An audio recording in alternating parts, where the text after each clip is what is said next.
Video content has been made available for information and educational purpose only. Unidirectional trade strategy is a copyright content of IFMC. Hello and welcome students. आज काफ़ी time के बाद मैं आपसे meet कर रहा हूँ। तो आज हम देखेंगे किस तरह से आज की डेट में बहुत सारी कंपनीज़ के IPOs आ रहे हैं एंड IPOs का बूम चल रहा है।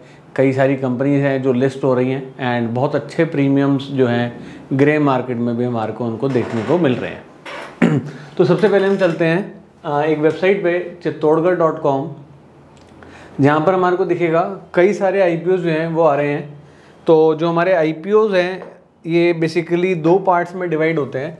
ऐसे IPOs जो कि क्या है, मेन बोर्ड हैं, ऐसे IPOs जो कि SME है।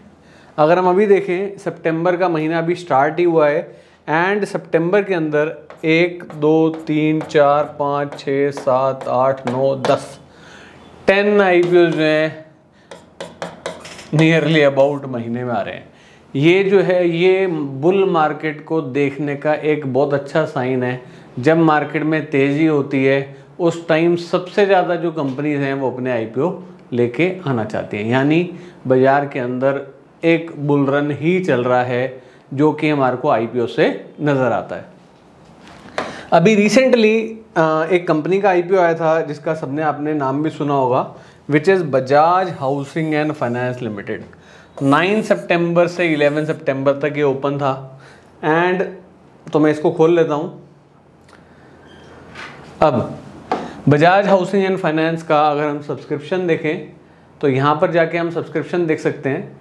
ये IPO सब्सक्राइब हुआ नियरली अबाउट 67 टाइम्स, यानी नियरली अबाउट 70 टाइम्स ये IPO सब्सक्राइब हुआ। लोगों ने पैसे लगाए, बहुत सारे लोगों ने अप्लाई करा, कुछों ने रिटेल कैटेगरी में करा, कुछों ने HNI कैटेगरी में करा।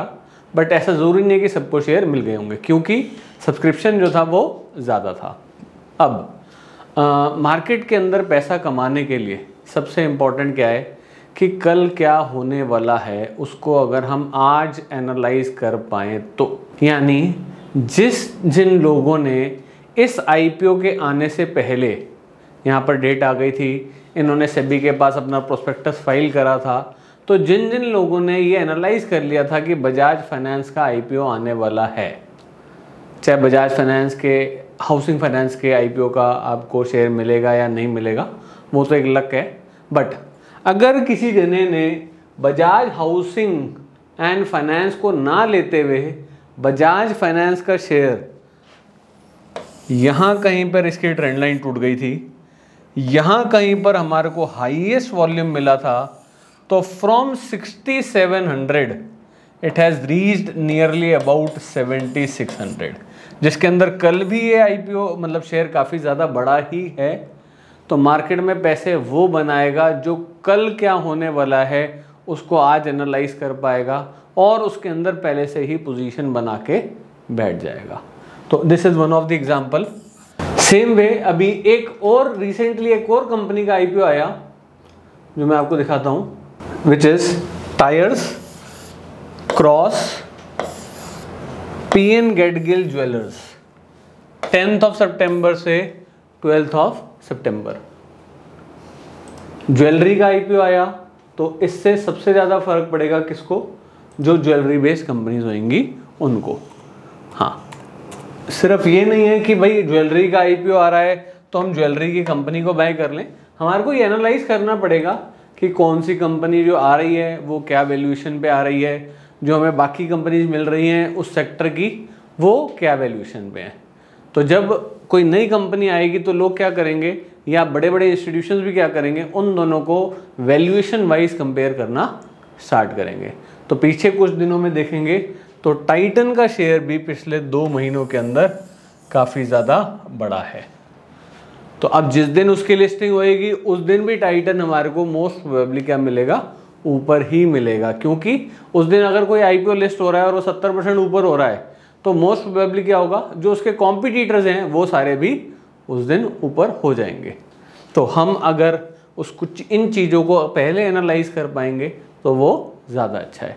तो सिर्फ one of the parameters company ढूंढने के लिए इज़ जो कमिंग IPOs हैं उन सेक्टर्स को स्टडी करा जाए और उस सेक्टर की जो बाकी कंपनीज हैं उनको स्टडी करा जाए। जो उसमें से अंडर वैल्यूड कंपनी मिलती है उसके अंदर हम इन्वेस्ट कर सकते हैं। बाकी उसके आपको फंडामेंटल्स चेक करने पड़ेंगे, तो उसके लिए आप चाहें तो एक VSM हमारा पोर्टल है, वहाँ से जाके भी आप उसके फंडामेंटल्स को स्टडी कर सकते हैं। तो चलिए अब चलते हैं हमारे नेक्स्ट वीक पे। नेक्स्ट वीक जो है कौन कौन से हमारे बड़े इवेंट्स होने वाले हैं, तो नेक्स्ट वीक जो है ये हमारा रहने वाला है from 16th of September to 21st of September। Next week के important events please note it down, बहुत इंपॉर्टेंट इवेंट्स होने वाले हैं नेक्स्ट वीक के अंदर। मंडे चाइना में बंद है, इंडिया के अंदर एक्सपोर्ट एंड इंपोर्ट का डाटा आना है, बैलेंस ऑफ ट्रेड का डाटा आना है इंडिया के अंदर Monday, which is again at after market close 3:30 पे ये डाटा आना है। Tuesday would be an important day, please इस डाटा का ध्यान रखिएगा। इन्फ्लेशन आनी है एंड ये इन्फ्लेशन पिछली बारी से कम होके आनी है, जो कि आना है 12 बजे। तो ट्यूसडे को 12 बजे के आसपास फूड इन्फ्लेशन आनी है, फ्यूल इन्फ्लेशन आनी है, WPI इन्फ्लेशन आनी है एंड मैन्युफैक्चरिंग इन्फ्लेशन आनी है। तो ये इन्फ्लेशन कम होएगी तो it would be a positive sign for the market. इसके अलावा ट्यूसडे US के अंदर रिटेल सेल्स का डाटा आना है एंड वेडनेसडे क्रूड ऑयल की इन्वेंट्रीज आनी है, बिल्डिंग परमिट्स आने हैं US के अंदर एंड वेडनेसडे को एक बहुत इंपॉर्टेंट इवेंट है, please note it down, FOMC की स्टेटमेंट आनी है, फेड के इंटरेस्ट रेट के डिसीजंस आने हैं। तो 5.5 से एक्सपेक्टेड है कि ये रेट ऑफ इंटरेस्ट जो है कम होएगा, विच इज़ 5.25%।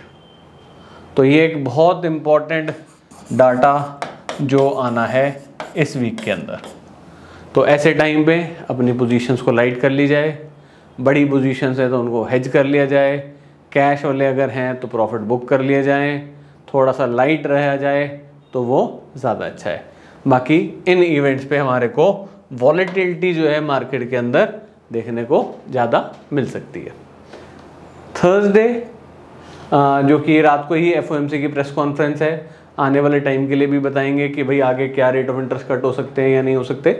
एंड एक और इम्पॉर्टेंट डाटा आना है which is on Thursday, which is jobless claims. इसके अलावा होम सेल्स का डाटा आना है एंड फ्राइडे को इंडिया के अंदर bank loan growth and forex reserves का डाटा आना है, which can be not a major impact on the market. तो ये कुछ इंपॉर्टेंट डाटाज जो इस वीक के अंदर आने वाले हैं। तो चलिए अब हम चलते हैं चार्ट पर और देखते हैं लास्ट वीक के अंदर मार्केट ने कैसा परफॉर्म करा। लास्ट वीक जो था ये हमारा स्टार्ट हुआ था फ्रॉम 9th, तो ये है हमारा मंडे, ये Tuesday, this is Wednesday, this is Thursday and this is Friday. UDTS के जो लेवल्स थे मंथली पे हम बाय ही थे, मंथली के अंदर हम बाय चल रहे थे, वीकली में एंड डेली में निफ्टी जो चल रही थी वो सेल चल रही थी। तो मंथली वाले को मंथ के एंड तक की क्लोजिंग की वेट करनी चाहिए, बट मार्केट ने क्या करा, मंडे को गैप डाउन खुली और एक नीचे से बाइंग बनी, ट्यूसडे फिर बाइंग बनी, वेडनेसडे को थोड़ी सी प्रॉफिट बुकिंग हुई और थर्सडे को एक बहुत बड़ी हमारे को कैंडल दिखी।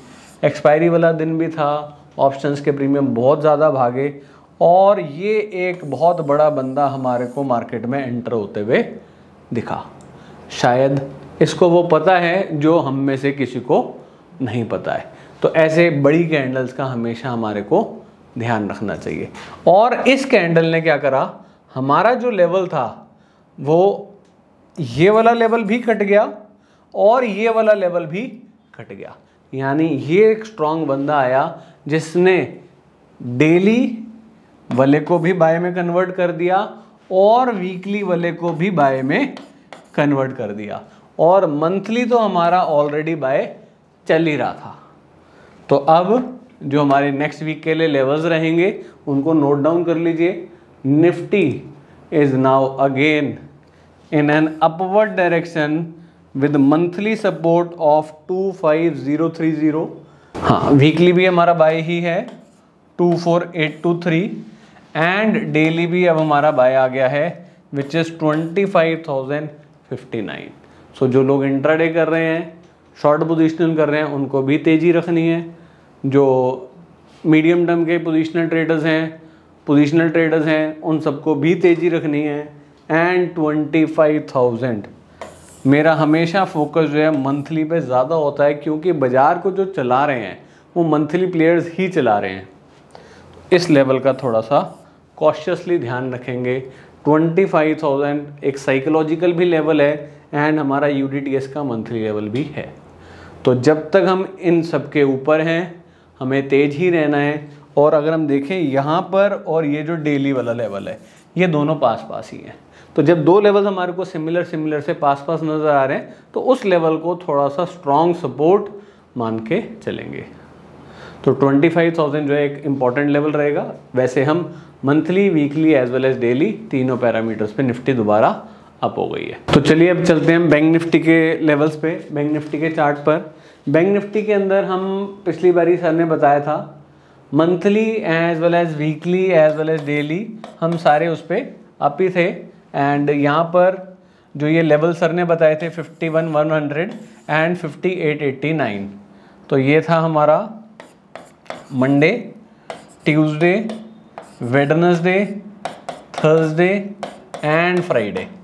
तो मार्केट नीचे गई, मंडे को वापस ऊपर चली गई, लेवल्स के ऊपर आ गए, फिर नीचे आए, फिर थोड़े से नीचे आए, बट इस ग्रीन के लो का सपोर्ट नहीं टूटा और फिर ऊपर जाके एक प्रॉफिट बुकिंग करके अगली बारी फिर हमने एक बड़ी rally the again on Thursday, जिसके अंदर कोई न्यूज़ नहीं आई।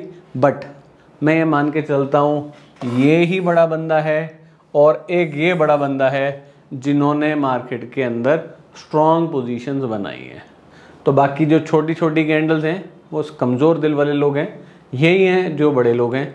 तो अब बैंक निफ्टी भी जो है हमारी monthly, weekly as well as daily सारे पैरामीटर्स पे तेज है।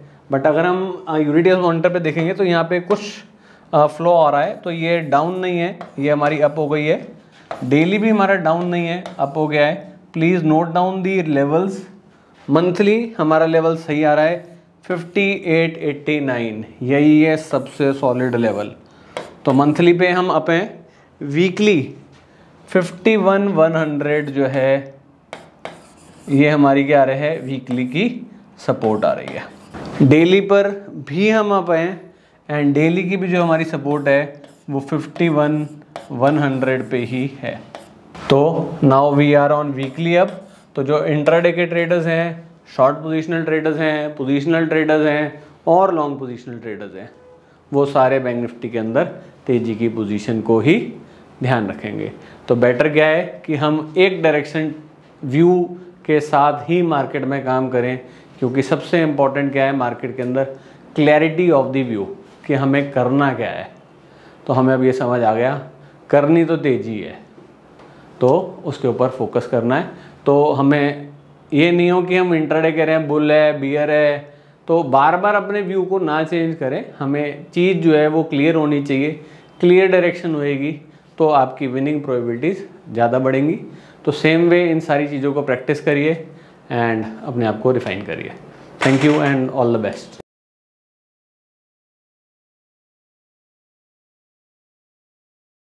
स्टॉक ट्रेडिंग के दौरान मुझे क्या खरीदना चाहिए और मुझे क्या बेचना चाहिए, मुझे कब खरीदना चाहिए और मुझे कब बेचना चाहिए, ये सवाल आपको परेशान करते हैं। तो चलिए सिंप्लीफाई करते हैं स्टॉक ट्रेडिंग को और निकालना सीखते हैं वो एक्यूरेट पॉइंट्स जहां हमें स्टॉक को बाय या सेल करना है। मेरे यानी मनीष तनेजा के साथ IFMC की यूनिटीएस स्ट्रैटेजीज से। यूनिटीएस यानी यूनिडायरेक्शनल ट्रेड स्ट्रैटेजीज, जो है हर स्टॉक ट्रेडर की पहली पसंद, जो बनाती है स्टॉक ट्रेडिंग को सिंपल, एक्यूरेट और स्ट्रेस फ्री। यूनिटीएस स्ट्रैटेजीज सभी इंटरवल्स पे काम करती है, चाहे वो इंट्राडे हो, पोजिशनल हो या लॉन्ग पोजिशनल हो। मेरे 26 सालों के एक्सपीरियंस और एक्सपर्टीज का निचोड़ है यूनिटीएस। IFMC की लोकप्रियता का राज है उसकी copyright strategies and IFMC is unchallenged leader in stock market education. IFMC is now a school of 10 million learners, awarded twice by Delhi City Icon Awards. So let's begin UDTS online course by IFMC.